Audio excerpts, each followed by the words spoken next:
Tere! Vot see märk on selline, mida mujal Eestis ilmselt ei ole.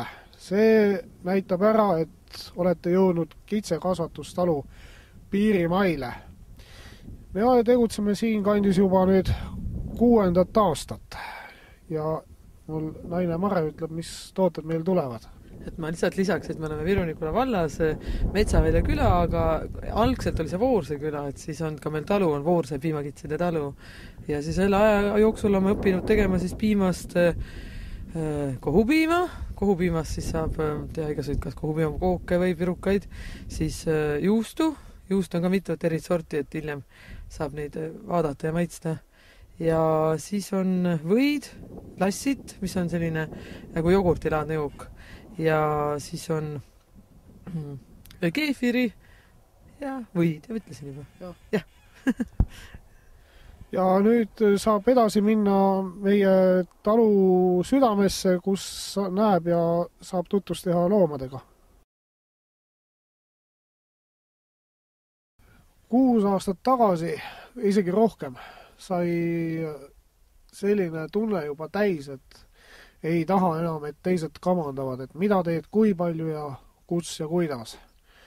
Ja vaikselt idanes mõte linnast ära tulla maale, et iseendale olla tööandja ja vaadata, kuidas ise hakkama saada. Ja nüüd siin tegutseme kitse karjastena, tootearendajatena, aretajatena, turustajana juba 6. aasta.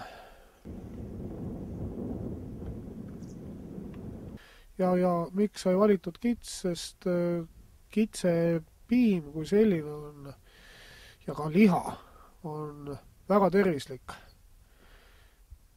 Kui võtta nüüd lehmapiim võrdluseks, siis kitsepiima molekul on ütleme 5 korda väiksem kui nüüd lehmapiima molekul. Ja selles väikses molekulis on vähemalt 5-6 korda rohkem nüüd vitamiine ning mineraalaineid, mida nüüd inimene omistab märkimisväärselt kergemini. Siin oli molekulide suurusest juttu, ütleme visuaalselt nähtavalt võiks olla siis võrdluseks rannapall ja korvpall. Inimese organism suudab korvpalli suuruseid asju vastu võtta. Nii-öelda rannapalli suurused asjad, kas siis lõhuvad inimese organismis need avad või siis läheb ise lõhki. Või siis läheb välja. Inimene ei omista ja kui nüüd selline asi nüüd lõhub inimese organismi pikemat aega, siis inimesel hakkavad igasugused hädad tulema.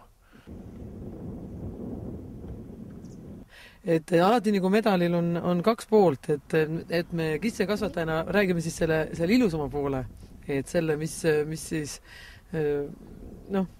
üks pool on see, aga teine pool on ikkagi see, et ta on niivõrd tervislik ja me mõlema tervised, lihtsalt linnaelu oli, ütleme, liiga närviline, kiire ja ka hingamisteedele oli ta, lihtsalt liiga ränk.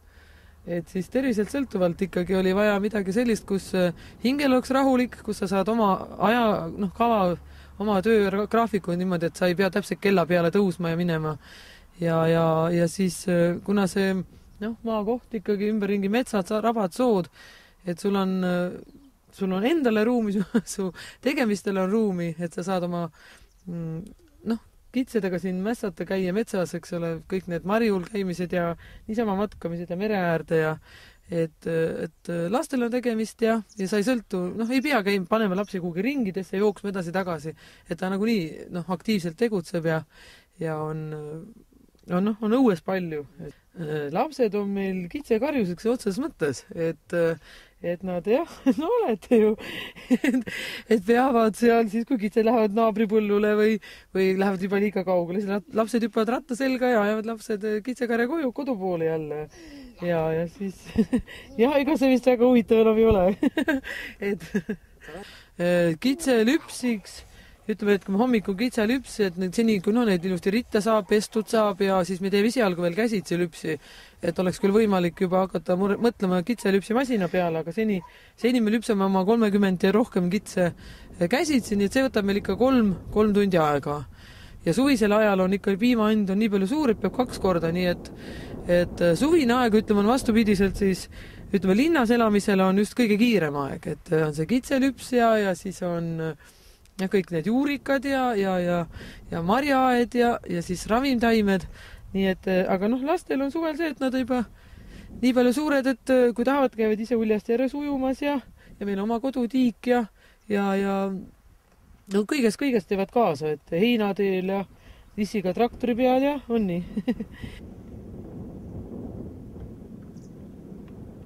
Et ikka tekib elus raskusmomente selliseid, et kui tundub, et eriti siis, kui vaatad, et ponnista, aga mõni asi veab lihtsalt viltu, et kui ütleme, ei oska seal, alguses me ei osanud kuidagi juustu teha ja siis seda toorpiima kippus kätte jääma, et kliente on, aga kliendid on huvilised kliendid, kes lihtsalt tulevad, et maitsta, et seda õudset kitsepiima maitsed, et saada seda ja siis, kui nad on maitsnud, siis imestavad, et siin polegi mingit vahet, et mis, et mõni isegi pettub, me oleme saanud isegi õiendada, et miks teil ei ole seda fuhhi maitset, et kus see erinevus siis selle lehmapiimaga.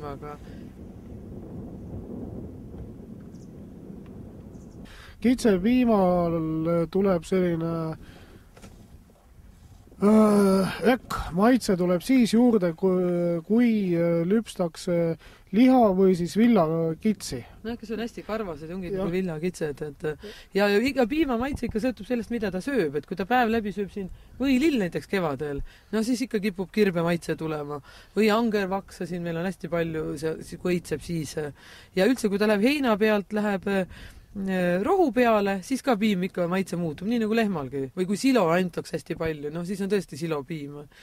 Aga kui anda kõik niimoodi mõistlikult, kaalikat mitte niimoodi tonnidega, vaid natuke ühte ja teist, siis tema maitse on väga hea ja tervislikkusest juba natuke saime räägitud. Aga aega võtab, siis ütleme, ikkagi 6 tundi päevast on siis lüps. Ja kui on heinategu, siis on tõesti niimoodi, et varavalgest hilis õhtuni. Aga selle eest talvel, lapsed lähevad kooli ära ja ma häbenemata võin öelda, et me võime minna magama, et kadetsege meid. Ja võib rahus konte välja sirutada ning suvist rabelemist puhata, nii nagu kõik see oli enne seda, kui olid masinad käigus. Jah, et see elektri tulek ühelt poolt muidugi inimene on kõik lihtsam teha, aga teise poolt ta rikub inimese selle loomuliku päevarütmika ära. Et me istume üleval seal kott pimedas tegelikult elektrivalges, eks ju, et vahest on nagu hea, kui Eesti Energia elektrikatkestus on, et inimene tajub seda päeva lühisust siis talvel, et kui lühikene aeg, kui väikse ajaga tuli kõik need toimetused teha ja kui pikk oli aeg, et siis perega olla, et vesta jutte, me oleme ise vahest lihtsalt lülitame korgid välja ja siis vestame juttu, paneme küünlad põlema, päris see peeruvalgel istu see. Aga ja mängime lauamänge, kabet, malet, neid ümber maailma reise ja lihtsalt, et siis on kohe tunda seda aega, mis on siis pere jaoks. Meil kamin veel ei ole jõudnud ehitada, aga ahjupaistel niimoodi tulepaistel ja et see suvine rabelemine on ütleme sealt aprilli keskest, ütleme seal kuskil oktoobrini. Aga see ei ole täispikkuses päevad siis alguses. Et me kella ei vaata suvel, vahest me ei tea päevagi. Ja ütleme, linnas elades, inimene ei taju ja ei saa aru looduse rütmidest. Aastaaegade vahetumisest. Inimene näeb linnas, et vihm, päike, lumi, kõik. Aga mis sinna vahepeale jäävad? Lillede õitsemised. Sookure tulek selle tormiga, näiteks meil oli veel märtsi kevadtorm täiesti selline, aga sookurg juba igatses koju, ja maandus täitsa see suure tormiga siia maha, nii et meil on oma sookure paar, kes käib, see aasta oli 2 poega tal